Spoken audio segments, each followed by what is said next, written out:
This episode of Thinking Tackle is in association with Daiwa Linear BR Reels.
Welcome to Thinking Tackle. I'm Adam Penning, filling in for Danny, who's away on holiday at the moment.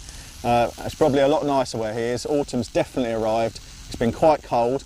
We're down here at Sandhurst Lake, which is run by Cemex Angling. It's down in the Yateley area, which is the home traditionally of really big carp in the UK. It's got a lot of history, and this is one of the very best day ticket big carp waters in the country. It's quite unique because it's got a really big head of 30 and mid 30, even 40-pound carp that are available to anybody on a day ticket. So that makes it quite unique in English carp fishing. It's full of big scaly fish, you know, some big commons as well, and at times it can be a really productive water. It's got a real sort of history for being a winter water as well, so this time of year it sort of comes into its own and fishes a lot better than other lakes. Now, I turned up on Friday, it's Monday morning now. I've been here a couple of days and starting to feel like I need a shower, but I came down with a group of friends and we fished the weekend, not very productive at all. We had the first really cold night of the year on Friday night, went down to 3 degrees, and as such, the lake being quite shallow, the fish have really sort of shut up shop. Temporarily, we hope. There are only 7 out of the weekend, but the fish were generally up in this area now. I was down at the bottom end of the lake where I drew my peg, couldn't really move. We saw them showing up the middle zone, and as such packed up yesterday when the guys went home and moved around here and started fishing this area, which seems to be pole position at the moment. It's an area called the Pipes and the Second Pipes, which has got a lot of good form at any time of year, particularly in the winter. Now I'm fishing out to an area a fairly long range for me, probably about 70-80 yards with the Spod, just silty sort of trench, 6-7 foot of water, and I'm putting in a mix of maggots and chop boilies and so on, which we'll look through later. And maggots, again, you know, Sandhurst is synonymous really with maggots. Winter fishing, maggots and Sandhurst, you know, the three go together very well, and it's been dominated by that approach for a long time. And although I try to do things different generally, I'd probably be a fool to ignore that. So I have got 2 rods on that approach. Now, the interesting thing is that the guest for the show is Darrell Peck. Now, he's a very, very accomplished big fish angler. Been around on the scene for a long time. He's only a young guy, but he's caught some of the biggest fish in the country, including the biggest fish that swims. And Darrell's approach is very, very methodical big fish angling. He uses a throwing stick, he uses boilies, and he fishes bottom baits, and it's a style of fishing that works very well for him. It's also a style of fishing which traditionally isn't one that's really used at Sandhurst, so I for one are going to be fascinated to see how he gets on. So we're going to have a look at his tactics as well as we go through the show, how he's putting his boilies out, the kind of quantity he's putting in, what sort of rigs that Darrell uses for his big carp fishing. And also, because we're down in the Yateley area, which is home to places like the Carp Lake, some of the very best big carp fishing in the country, and a place where Darrell has done very well in the past, we'll look a bit at how he did well, caught numbers of 40-pound carp, and has been very successful generally using this approach. He's not a one-dimensional angler, but it's a style that works very well for him. So it'll be interesting to see how he gets on. The lake's not fishing well, but we're going to see if we can scratch out 1 or 2 bites. I'm also fishing a separate tactic on one rod of a solid PVA bag. We'll look at how I set that up in the mix later on in the show. But in the meantime, Daryl's ravenous, so I'm going to nip down and take this to him, and I'll see you in a bit. Nice one, thank you very much. That was all right, was it? You want me to wash up as well, do you? Spot on. Right. Well, mate, you're in a good swim, aren't you? I mean, this is one of the better swims, but it's not fishing well, is it? Not at the moment, it's quite slow. It's been cold and it's just sort of still, it's lifeless, isn't it? Yeah, there's not a lot going on, not yet. So, I mean, you're quite well known for a number of big fish captures, but I mean, you pretty much demolished the Carp Lake just down the road. Have you been back down the Oatley Way since? Once trip to the North Lake briefly for a magazine feature, but not on this lake, no. So you've never been here, never seen the place? Never seen the place, no.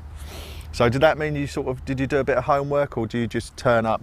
How do you go about going somewhere new, Daryl? I tend to just turn up. I like to sort of suck it and see, as say, like just go on what I see and learn as I go along, rather than go on other people's preconceived ideas. Right. To take it as it comes. Yeah. Yeah, I mean, that can definitely be a factor, can't it, when you turn up somewhere new, and it's easy to be influenced by, that's the spot, mate, or we're catching them on this, but you take all that out of the equation and you just use what you know works. Yeah, I just try to do my own thing and just use the information I learn as I go along, rather than old ideas that could be passed as such. Right, yeah. I mean, the approach on this lake has tended to be, as I was saying earlier, more of a sort of maggot water. It's a bitty water. People sort of find down and so on and so forth. And your approach is sort of at the opposite end of that, isn't it?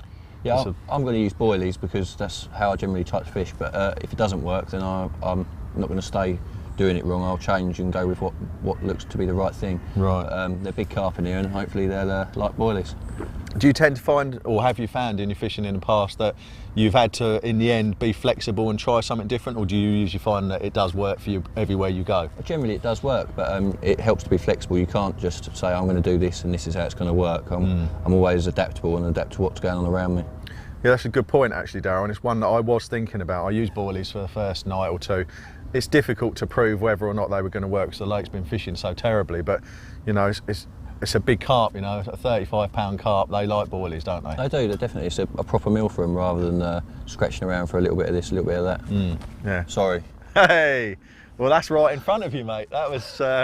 Sorry. That's good. That's the first sighting really, since there was a little bit going on last night, but that's the first sign of activity. I mean, how close is that to where you're fishing, Daryl? Probably about 10 yards, so it's definitely in the vicinity. Right. Did you actually see the fish? Well, I see the aftermath, or the spray of it. Right. Well, there are fish out there, which is very good news. You know, we were just starting to get a bit, are we in the right area, are we not? I mean, anglers like Daryl and myself, you know, if there's a sign of a fish anywhere, we'll be on it, won't we? Yeah. It's our sort of style, you know, make the most of the opportunity. And we won't stay, even though these are good swims with good form, we won't stay here if it's not looking good. But we haven't seen anything else to go on, have we? No, so that's a good sign to start with, that Definitely, one. Yeah. But, So there's obviously a few in the area, so we've got a chance. Definitely. Well, you've said you've been approaching the lake with a boilier sort of attack, how you do on a lot of your fishing. We'll have a look at how you're doing that next, shall we? Yeah, excellent. This episode of Thinking Tackle is in association with Darrell Linear BR Reels.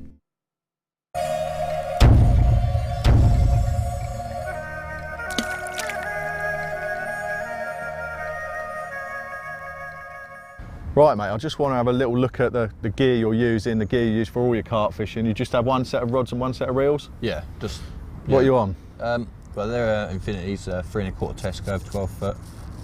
They're good for most situations. I wouldn't say they're like an extreme range rod, but I like a rod that I can use for 99% of all my fishing, so that they fit the criteria. Right, okay. You say not an extreme range rod, but I've noticed you can bang them a bit, can't you? So, I mean, how far will you get with that? Well, depending on the line, if it's a 15-pound line and 130 yards, but if you drop your line, then more. 130 yards with 15-pound line? Yeah, well, right. Wind allowing, but yeah. Yeah, well, that's a hell of a cast, mate. I mean, part of that's down to your choice of reel, is it? Yeah, the spool's long on them, and it's not deep, so it doesn't hold that much line, but because of the length of the spool and the diameter of it, it comes off there fairly freely. So I suppose like the more line that goes out, the less it drops below the lip because of the length of it? Yeah. Right, okay. That's some casting, mate. Oh, you got the height and the arms for it as well, haven't you? But I don't know about the arms, the height, yeah, definitely. yeah. So just talking about the line, I mean, 15-pound line, you pretty much like to fish strong, reliable. Yeah, the only reason I would ever drop would be cast further, but if I can get there with a 15-pound line, then that's what I'm going to use, because I want to land everything on a hook, and every little nick in a thinner line would make it more prone to breaking. Yeah, absolutely. So you get away with the thickest diameter that you can use in the situation. Right. So I don't know, you sort of got a couple of rods out there, kind of 80, 90 yards. Yeah. You've got great big drops on your indicators. I mean, a lot of people worry about, slack lines. What happens, if the fish come towards you? I mean, does it bother you at all? Or? The line is semi-slack and there is a drop on it, but if the fish comes towards me, the bobbin will still drop. Right. So there is still tension in the line. Right, okay. And do you normally fish like that? I mean, obviously if you were snag fishing, I guess you'd fish... Yeah, if I was snag fishing, I'd fish differently. I'd fish pretty tight if it was like severe snags. If it was weed, I wouldn't necessarily worry, because they'd probably get in there anyway. Right, okay. So generally speaking, you try and fish your line fairly slack with a big drop. Yeah. Is that pike is still busy? Is that so you can read what's going on as fish are coming through the swim, or? Yeah, I just like a semi sort of slack line, even depending on the range. If you're fishing long range, even a couple of inch drop will be enough slack in the line to keep the last few metres, the necessary bits, to be on the bottom anyway. I like to know if fish are in the area, so it does help to have a drop on the bobbin. Right, okay. And what about braid? Do you ever use that? I have done. I dabbled with it at Collinbrook. I think it's good for short range fishing, the sinking braid. There's no margin for error with braid, so I do prefer the mono. What do you mean when you're playing a fish? Yeah, that, and just any mistake you make is just brutal with braid. It's just it's not forgiving, is it? And no. I like the nylon. Yeah, it's quite a frightening experience playing them on braid. I use it for all of my surface fishing on the reel, just because I find I can make good control of the surface controller and mend the line and so on a lot easier. But when you do it one, it's quite an experience, isn't it? Yeah. But braid's kind of become sort of standard issue, I guess, for marker rods and sometimes on spod rods. But I think most people still prefer good old-fashioned mono on the reels, don't they? Yeah, definitely. Yeah, me too. Well, we're going to go and have a look now at bait. We're going to do some baiting up. The light's just starting to go and drop away now for the evening. Daryl wants it just to get a bit darker so the seagulls don't steal his boilies as they're going in. I've got some maggot and a few bits and pieces to put in out in the middle zone of the lake. And then we'll see what the night holds. It's clouded over again, and it's quite cold. Not much movement from the fish. The pike are busy, but the carp aren't, so we're going to try our best and see if we can bag one.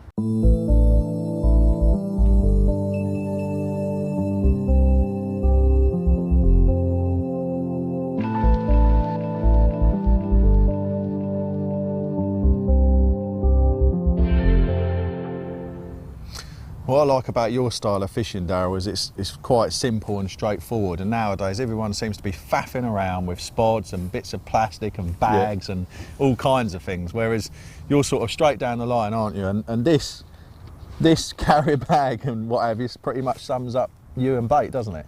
Yeah, boilies and sometimes boilies. Like.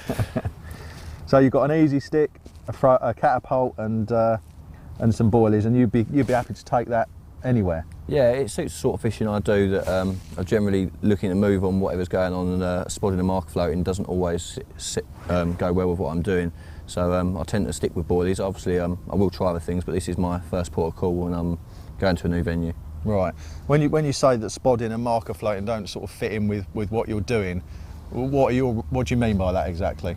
Well, I'm tending to turn up at a lake and look to find the fish straight away, and rather than scare them off by marker floating and spodding, I'm looking for a quick bite instantly by putting one lead out there, maybe a couple of leads, and keeping everything disturbance down to a minimum.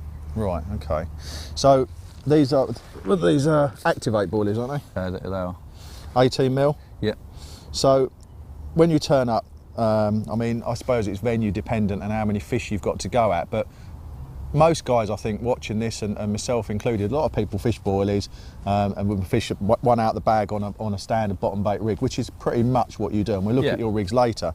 But your approach obviously must be a little bit different because you catch a lot more fish than most. So if you say, for example, most guys are turning up, they're putting out a marker float, something you don't do, and they're firing 50 baits around it and putting it on the alarm. Would you put in 50 baits? Would you put them in a tightish area? I mean, try and tell us a bit more about how you're approaching this swim, for example, and how you're putting the bait in and why you're doing it. I don't tend to bait up too tight for a start. I tend to scatter my bait around because I'm trying to intercept groups of fish on a lake like this with a number of fish in. Right. I'm looking at, my hook bait's obviously on the spot where I want the fish, but I want my bait on the spot, around the spot, in the area to hopefully, if they pick up one, then they'll carry on searching that area, and hopefully as they home in on the area, they'll come across my hook bait. Right, okay.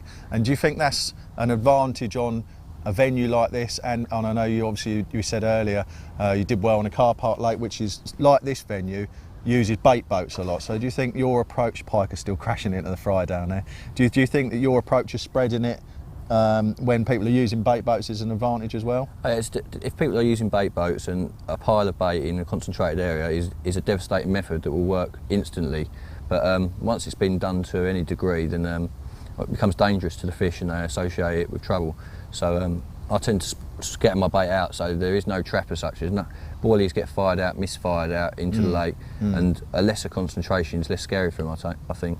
Right, yeah, okay. So you just want them to come across one and then maybe another one? And yeah, and okay. It helps with the hooking and that as they come in. If they're not concentrated feeding on one spot, if they're moving around as well while they're picking up the baits, I think that does help. Right, so you want them to come down, pick up the bait and then move to the next one, and that's going to give you a better hook hold than if they're feeding tight on one spot. So do you ever put on stringers or anything like that? I have done at times, but because I'm fishing like semi-buoyant hook baits, I don't want the stringer to pull it all down tight together. I want it to, as I'm feeling the lead down, I want the bait to land as far away from the lead as possible. Right. Just be as natural as possible. Well, you mentioned your pop-ups or your hook baits, Daryl. These are a bit different, aren't they? What can you tell us about these? I've rolled them myself. They're same flavour, same mix as the freebies, but you might notice they're a different colour. I've added quite a lot of white bait dye, more than probably normally would in a bait, but that's just that gives it a washed out look, and also it's more of a visual thing. So if I've got a lot of freebies out there, hopefully the visual factor will draw them to my hook bait quicker. So you're doing really the opposite of what everybody else does. Everyone tries to draw attention to their hook bait by making it bright or smelly. You're making it look old and stand out at the same time. Yeah, also as well, it smells exactly the same as my freebies, and it is the same bait. It's not a pop-up that's just had artificial flavour added to it, and it is the same as my freebies. So even in the dark when they can see nothing, it is still the same. That's a key point, right? And you've made these so that they sink slowly, or on their own, if you threw that in the lake, it would float. But with the weight of the hook, it sinks. So what I'm looking for is when the fish picks it up, it catches it off guard, and it will be further down its mouth than what it anticipated it. Right, yeah, okay, because it's so much lighter. Well, that whole sort of boilie approach, you know, for open water and so on, I can see that working well. They're 18mm boilies. Let's say, for example, you wanted to fish under the bush. Do you do things the same? I may chrome a few baits up and throw it around just because I can at that range, but I would still fish a whole boilie on the hook. I might like nick a few bits off the side if I felt like it, but I would fish them straight out of the bag like that as well. Right, okay. So take it anywhere, a good boilie, like the Activate. Just briefly, the colour of them. I mean, do you think that's, do you like dark coloured baits? Yeah, I do, just for the bird life factor. I want the fish to eat them and not the birds. And the dark colour of like all quality food baits tend to be dark coloured, and I tend to fish baits like that myself. That's interesting with the birds. I noticed last night you were having a real mare, weren't you? Yeah, seagulls, they just weren't happening. Like we have to wait until just on dark when they can't see them in the water. So you'll put, I mean, usually on a lot of lakes these days, you pick these up. These used to be bright yellow, didn't they? Yeah. Orange. Yeah, and they would come straight away. But so you'll use this sort of on dark and put your bait out, and it's harder for the birds to get. Yeah. Okay. Well, it's difficult at the moment to see whether Daryl's tactics are going to be effective, because generally the lake isn't fishing well. So he's going to persevere with what he's doing, and I'm fishing a different approach, which we'll look at next. Okay, let's have a look at the bait that I'm using on this trip at Sandhurst. As I mentioned earlier, it's very much a maggot-dominated water, particularly at this time of year. And the fish are known for liking not just maggots, but small baits, 10mm boilies and things like that. So I base my approach mostly around that kind of bait. And what I'm going to show you first of all is these are cell boilies, which I send off and have the base mix rolled up into 10mm size. 10mm boilies, I think in winter, carp just do seem to prefer eating smaller food items anyway, and it ties in with what they like at Sandhurst. I think I'd be happy to take a good quality 10mm boilie like the Cell or Activate to any water in the winter and do well on it. This has got a very creamy, slightly nutty flavour. It's very visual, which in clear water might be a problem with the birds, but here the water's quite sort of turbid, so it's not really an issue. So I'm using these as part of a spod mix. I'm also crushing them up and putting them into a bag mix, which I'll show you later. And I'm also catapulting them onto small areas just with a pouch catapult, a few pouches of 10 millers onto a spot with a rig over the top. So they're forming a part really of every approach which I'm going to go through, but for the pure boilie approach that I'm using with these 10 mil ones is this kind of rig, which is a 10 pound adrenaline hook link, the size 10 hook, and a 10 mil hook bait straight out of the bag like I just showed you. And what I've done is I've tipped the end of it with a plastic glow-in-the-dark rubber grub. Now, I've done really well, particularly in winter over the last few years, with glow-in-the-dark baits. Usually plastic corn, occasionally plastic maggots if I'm using maggots as my feed.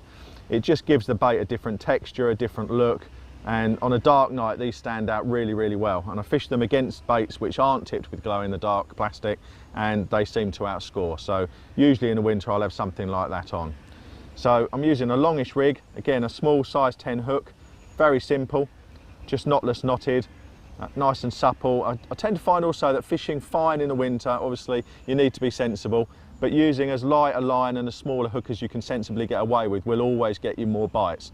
Here at Sandhurst we're fishing out in open water, there's no snags, there's no weed, so a 10 pound nylon hook link like this and a size 10 hook, it's not a problem at all. You can land very big carp on that, and I have done even angry mid doubles, you know, they're not a problem on this kind of tackle at all. So that's the boilie rig, which I'm using on one rod. The other two rods I'm fishing over a baited area, or a heavily baited area, which I'm using the Spod to put the bait in at sort of medium to longish kind of range. Now this is really the sort of my main tactic for this trip. You can see in here I've got a mix of ground bait and red maggots and chopped boilie. And what I like to do is get my maggots nice and fresh from a tackle shop that has a good turnover of maggots. You want maggots that are nice and big, fat, lively ones with a good black feed spot. And what I do is the night before I go fishing, I add some of this, which is called activator liquid. It's got a very rich, it's one of my favourite fishy smells. It's just, the carp love this. It's a very rich, meaty kind of liquid. And I'll just put in maybe a third of a bottle into the mix. Very thick, dark liquid. And if you do that the night before you go fishing, you'll find that the maggots will actually absorb it. And if you take one out the next day and burst it, it will actually smell of the Activate liquid, which is, I believe, one of the greatest carp attractors there is. Now, I've mixed all that up. I've got some blitz ground bait, I've got chopped boilies, I've got maggots, I've got even a little bit of chopped nut in there as well. All sorts of different things to give a nice texture on the bottom of different food items. Some bigger bits like the big bit of cell boilie there, but also obviously lots of maggots. And the ground bait, of course, that gives a nice cloud as well and a lot of smell in the water. So what I'm doing is I'm spodding this out to the silty channel that I'm fishing out towards the middle of the lake. And instead of just putting in all my bait and just sitting and waiting, which is easy to do in winter fishing, I'm feeding every 2 or 3 hours. I'm putting in 3 or 4 spods. So there's a constant smell in the water, there's a cloud, and there's always something going on. Don't be too worried about the sound of the spod going into the swim. If you fish it sensibly, cast it out so it hits the clip, lands nice and softly on its side, and it'll empty without too much disturbance. And I've definitely found, and a lot of angling friends that I have, feeding the swim on a kind of little and often basis in that manner is much more effective than just putting in your bait and waiting. And I think that also applies to a lake like this, which is heavily dominated by bait boats. You see the bait boats, they go out, the guys send them out and they press open and all the bait comes out the bottom, and then they leave it until they get a bite. Whereas with the spod and fishing with a casting style, you can be much more active and you can keep the swim active, if you like, with bait falling through the water column and a cloud and some smell. And if you keep that going on, fish will come and investigate sooner or later. So that's the spod mix.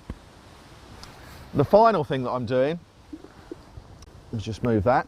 This is a mix of blitz ground bait, or blitz multi-mix, which is a very rich red coloured ground bait that I favour heavily. And I've used this mixed with some small high betaine pellets. You can see some pieces of chopped nut there as well. very fine pieces of chopped nut, and a few bits of chopped boilie, not too much, but I've taken some cell boilies and put them in a food blender and made like a fine powder, which I've added to this ground bait.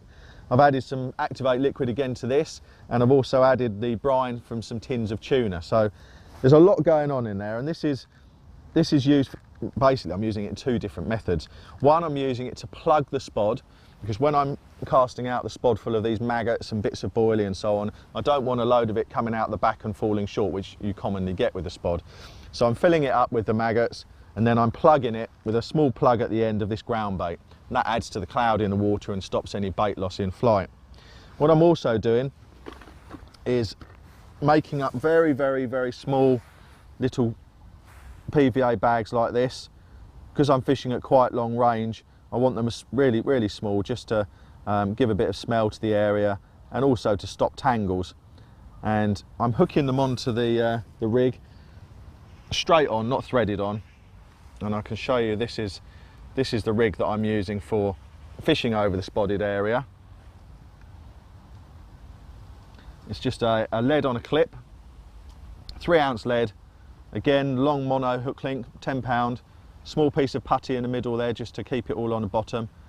And this particular rig, again a size 10 hook, a tiger nut. I'm trying a few different hook baits, the tiger nut, rubber grub, and as you can see I've nicked a live red maggot onto the hook point, which I always like to do if I'm fishing over maggots or using maggots. I don't think it does any harm. I've caught a few fish doing it, so I'll just nick one over the point there. So that's the rig for fishing over the spotted area. I'm using a combination of the maggot mix and this ground bait to plug the end, and I'm just taking one of these small, tiny little PVA bags, nicking them over the end of the hook, like so. And then that's ready to go. It's very tangle free, it will cast a long way, and it catches carp occasionally, not at the moment. So that's the rig I'm using there. The last thing that I'm doing, which I'll show you separately later on, is I'm using this ground bait mix to make a solid PVA bag approach. You can see in there I've got a bright pink hook bait.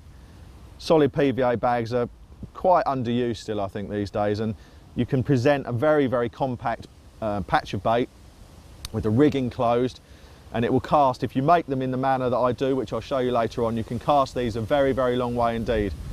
Weigh about 3.5, 4 ounces.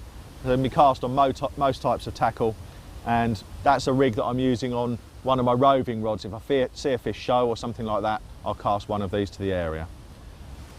So that's my mix of different approaches, a few different things to hopefully find something that works, and I'll show you how to make these solid bags up in a little while. This episode of Thinking Tackle is in association with Darrell Linear BR Reels.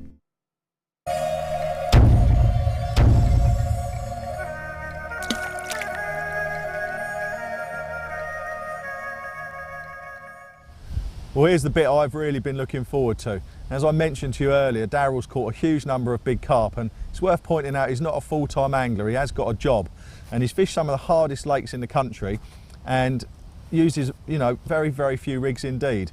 I think this bit's going to really surprise you. It certainly opened my eyes. Darrell's just going to take us through the 3 rigs that he's caught, what he thinks are 3 of his best fish, including the biggest carp that swims in the British Isles. So you've got these 3 rigs here, Darrell. Do you want to pick up the first one? And okay, right. What can you say? There isn't much to say about that, really, is there?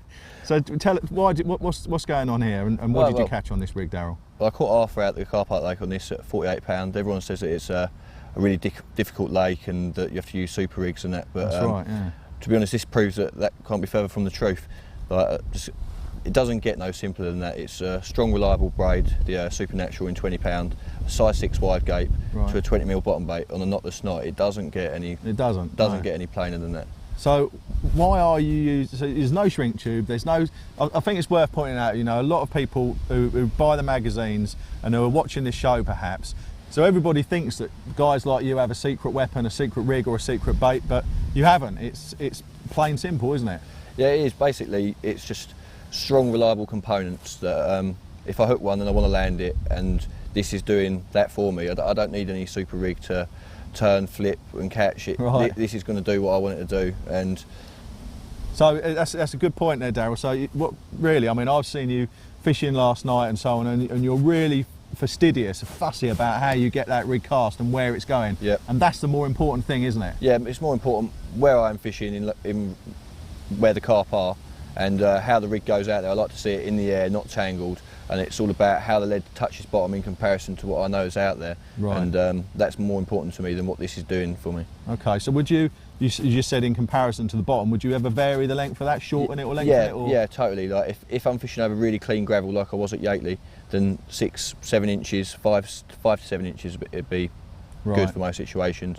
But if I was fishing over a bit of debris, then I might lengthen it to say 10 inches. Right. But, okay. That's the only difference. The other thing is, Daryl, you got, as you say, you've got a braid straight through now. A lot of people use coated hook links these days, and they worry about getting tangles with braid. I mean, is it an issue?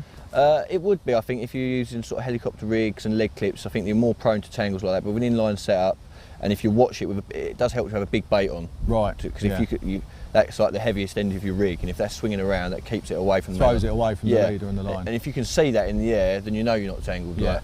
So as long as the boily's moving away from the lead, you know you're clear, like, and it's all good. Okay. Well, there you go. That's really, really interesting. I think Daryl fished 30 nights on the Carp Lake, had 9 bites on what is deemed to be one of the most riggy and difficult waters in the whole country, and is using the most basic rig imaginable: a hook, a bit of braid, a swivel and a good bait. And it's where this man puts it that counts. Okay, mate, let's have a look at your second rig. Right, this is the same as the first one. Basically, it's tied out of a coated braid. The reason for this was I wanted it like a nylon hook link that would give you the anti-tangle properties that you would generally associate with that. But I wanted the added strength of the braid, so I'll get both out of this. I've got the coated anti-tangle properties. Yeah. I've got a soft tear here where I've peeled this back just to allow the boilie free movement. Right, so it's coated all the way through the knot, all the way down to the swivel, and just the hairs supple. Pulled, yeah. Right. And yeah, again, and that's it. Straightforward. There's nothing to this, no rocket science here. This is strong, reliable, good components, and again, size 6 wide gape, ring swivel. I think that does help with the tangles, and helps eliminate. Yeah, them. eliminate tangles. Yeah. And okay. Again. So what about how far you whip down the shank? I noticed that the hair's actually coming out a little bit earlier. Do you take it down level with the point, or? Yeah, I take it down past the point, 1 turn past the land for when I tighten up that it will be level with the point, and then I whip 2 times behind the hair to allow it just sits the hook out at a more aggressive angle so that it's more likely to catch on the way out. Right, which is something I think people do, but by adding other things to their rig. So you've created a similar effect by whipping it like that. You've made the hook more aggressive, and you also do something with your nail underneath the. Yeah, what I do is basically, like you hear about chod rigs having a curve in it to allow it to turn. You can do this with tubing, but I just run my fingernail down the inner side of the coated braid like this, just gently, not like marking the material, and that just gives it a natural curve. Like got ya. Again, helps to, if it's going to come out, it's going to come out like that and in the correct way and catch, hopefully. Very nice. And just again, Fat Lady was how big? 49.6 it was. Massive. Very, very good. So strong, reliable. And Daryl knows when he puts it in the right spot, if he gets that big fish, pick it up, it comes into the bank more often than not, doesn't it? 9 times out of 10. Excellent. All right. Well, this is the one I've been waiting for. He fished down at Coninbrook, and you didn't do an awful lot of time down there, Daryl? Enough. Yeah. It's one of the hardest waters again in the country, which culminated in Daryl's capture of the biggest carp that swims in the British Isles, a fish called two-tone. Let's have a look at the rig you nailed that on, Daryl. Right, again, nothing complicated. Basically, the same as before. This is not a joke either. This is not a joke. A smaller hook than before, size 8. It's really sharp hook, absolutely devastating. With a 1-inch pop-up, split shot to sink it, again tied with a supernatural braid. And the reason for the pop-up was two-tone is renowned for loving a pop-up, so I've had to go away from what I do, that is bottom baits, but all I've changed is put a split shot on. You know, so I haven't gone in for some Fandango extra super rig. This is just, again, plain, strong, reliable components, and it done the business. So just a couple of things there then. One of the first things you said you dropped the hook down. Yeah. Now a lot of people, myself included, I think when we fish your pop-up, think we can get away with a bigger hook, a big hook. You're fishing for a British record fish, and you're happy to drop down to an 8? Yeah, definitely. They're strong enough. It wasn't too weedy that year, and the size 8 is plenty strong enough for what I needed to do. Okay.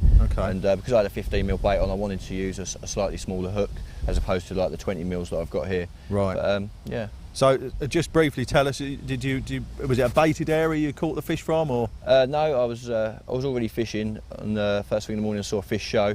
I thought it was a good one, probably the big one, so I cast past it 30 yards across the top, wound the lead in, and then just lowered it in amongst the bubbles where the fish had shown. And 10 minutes later, if that, probably 5 minutes later. How big? 65.4. 65 pound. And there's another insight, if you just listen to some of the things Daryl's saying, you know, we've all cast a fish, we've cast at bubbling fish. Daryl's seen a massive carp which he thought could have been the one he was after, didn't cast at it, cast past it and wound his lead along the surface, skipped it along and dropped it down where the fish was. So it went down nice and quiet, no disturbance, bingo. It's all about putting the bait in the right spot. And as you can see, Daryl's approach has worked on more than enough very difficult waters to prove that it's extremely effective. Last thing I want to have a look at, Darryl, is your lead arrangement. Well, I like to use lead core, but obviously there's a lot of stigma about how safe it is. So that is, when you're using it, that is the uppermost importance. It's got to be right. If you can't use it properly, then don't use it at all. And as I say, I like to use inlines with braided hook links to stop the tangle. So again, now you're looking at a dangerous setup if it's not done correctly. So basically what I do is, using a skyliner, I open up the inner bit of the lead here with a pair of scissors, like just to force a groove to allow for the extra diameter of the lead core against the swivel inside. Right. So that goes in there easily, just my fingers pushes it in, and the fish could easily pull that out, no trouble at all. So there's no plastic insert in there at all? No, or? There is a plastic insert in there, but I've used the scissors to damage the inner core. I see, yeah, you grooved it out. To allow for the extra diameter of this lead core material. Right. So that always goes in the top there. Yeah. And it's got to come out easy. You've got to check it before you cast it out. It's got to be right.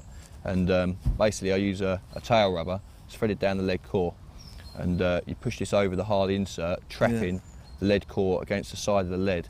And in the event of a fish picking up my rig, pulling from this end and I'm pulling from this end, it happens every time. It pops out like that. Got you. And the lead will automatically, as soon as it touches something, fall off. Right. And that creates a safe rig. Right. It's very important if you're using lead core. Another thing, I think, you know, you said that the factor of safety with lead core is very, very important. I mean, all too often I see people using lead core with like 10-pound main lines and things like that. Yeah. I mean, lead core is, you know, you use that in a situation where you're not going to be losing any tackle, and I know you use strong gear all the time. All the time, always. The focus is on that, isn't it? I'll use the strongest line that I can get away with to cast a given range. And if I was fishing extreme range, then I'd drop the lead core anyway, because I think it hinders the distance slightly. Right. But, I generally wouldn't use it with anything less than 15-pound line. Right, okay, so just on that extreme range thing, if you're dropping the lead core, would you just have a lead tail rubber and hook link?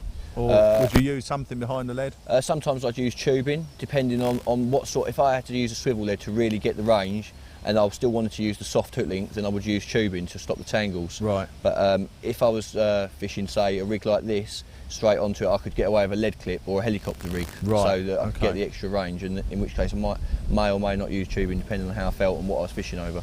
So I think that the end thing there is, for most of your fishing, this is the setup you prefer. Yes. But if you need to get further, or if something else dictates it, then you're always flexible and you'll change. Oh yeah, always. Yeah. Well, that's fascinating, Darryl. That's been really interesting, and I've sort of used all sorts of bits and things on my rigs of shrink tube and silicone, and having seen your results, it's got me thinking. So cheers for that insight. That was brilliant. Thank you very much. Cheers. This episode of Thinking Tackle is in association with Daryl Linear BR Reels.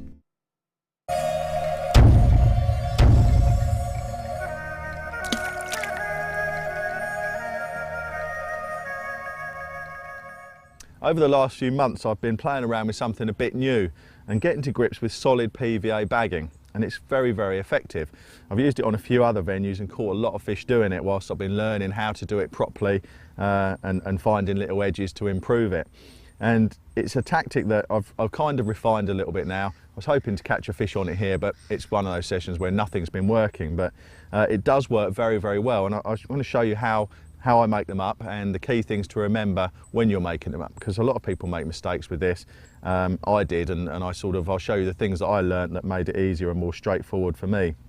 And the nice thing about a solid bag is it allows you to present a pile of feed in a tight area, but unlike a stick or something like that, you can put in much larger food particles, half pieces of boilie or chopped nuts and so on without worrying about threading them onto your hook link. Bits of hemp, bits of fish and all sorts of things, which I've got in this mix. And the other nice thing about a solid bag is, of course, that if you cast it into any kind of weed or any kind of bottom debris, your rig is completely encapsulated, so your presentation is always perfect. These two bags just show the kind of difference that you can have between bags for casting range. So this is a standard bag that I would use up to about 50 yards. It weighs about 5 ounces, so you need sensible gear. And this is a cut down smaller bag, which weighs about 3.5 to 4 ounces. Again, I mean, with this sort of stuff, you need to be using 15-pound line and good strong carp rods. Now, what I like to use inside the bag is a bright hook bait. I found that works better than a dark one. And here I've been using just pink Frutella pop-ups. And if you have a hook bait that's balanced, critically balanced, I tie my rigs up and I check they go down slowly, then wherever you put the hook bait in the bag, it will always, as the bag melts and the feed breaks down, the buoyancy of the bait will always ensure it wiggles its way to the top and is visible and is easily accessible to the feeding fish. Now, the key things to making up the bags are compactness. That's the key word, really. The tighter you make that bag, the better it's going to cast and the better it's going to melt. A bag that's loose, that's got too much air in it, will just cast terribly. It won't be accurate. So you want to get it as tight as you possibly can. So when I make the bag, I put a layer of feed in the bottom first, pad it down so it's nice and tight, and that stops the lead bursting through the bottom of the bag. It's like a cushion for the lead, because the lead is what's going in next. I put the lead into that, make sure it's upright in the centre of the bag, and the hook link comes out. I have a hook link that's the same length as the length of the bag, so the hook goes over the top, it's out of the way, and it allows you to fill the bag without it being in the way, and you can put the hook bait in last. I then put feed into the bag all the time, making sure it's down nice and tight, bringing it up until the lead has disappeared. The bag at that point is usually about 2/3 full, and then the hook bait goes in. I push it towards one side, again press it down into the bait, cover it with another layer, and again keep pressing down. Use a good quality bag, it's not a problem. You'll be able to be quite sort of rough with them almost and really work it down. The tighter it is, the better it is. Once that's done, the bait's in and the bag's full. Again, don't overfill it, because too much weight will just be a real nightmare for casting. Lick your finger, run it around the inside of the neck of the bag, and then twist the bag up, and it will gather and hold itself. And then I just put moisture around the outside of that, and then hold it very, very tight, twist it up and hold it around the leader. Whilst that is setting or curing or whatever, it's sticking together, I then make the rest of the bag more compact by pushing the corners in, so that you're removing that flat edge. Push the corners in. You'll find sometimes you've got some air in the bag then, so just snip the ends off with some scissors, let the air out, lick the corners, fold them over, and then you'll finish with a lovely compact parcel of food, which you'll be able to cast on good tackle accurately, even in wind, up to ranges 80 to even 100 yards are quite possible with average tackle but strong line. So that's how I make up my solid PVA bags. It's a tactic I'll be using a lot more in my fishing. It's also a tactic that will work just about anywhere, so give it a go in your fishing and I'm sure you'll get a result.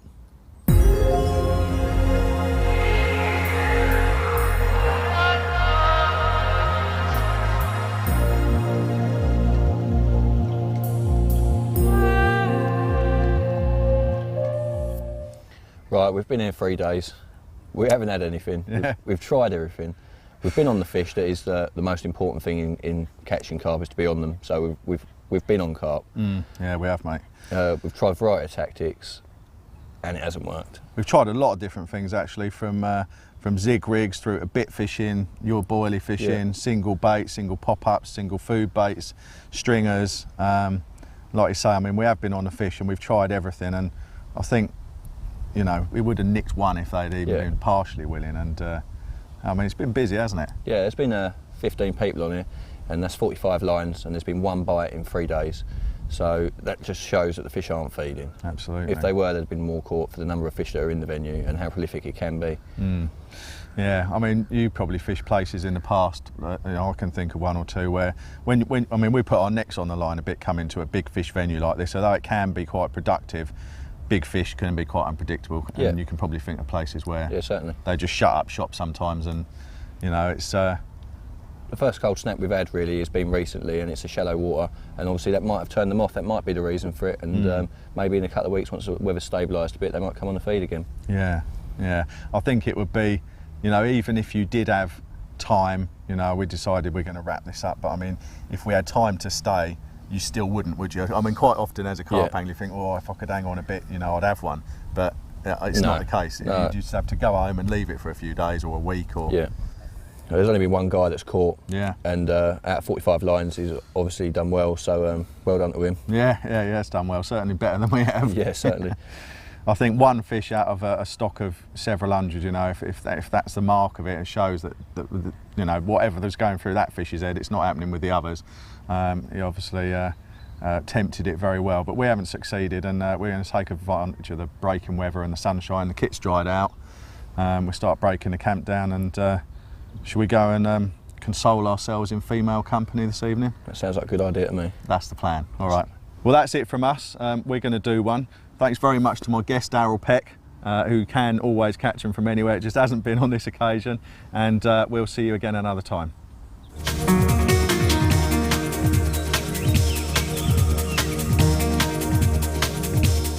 For a chance to see more of the underwater footage shown in this series, check out the state-of-the-art underwater carp fishing series, available from all good tackle shops.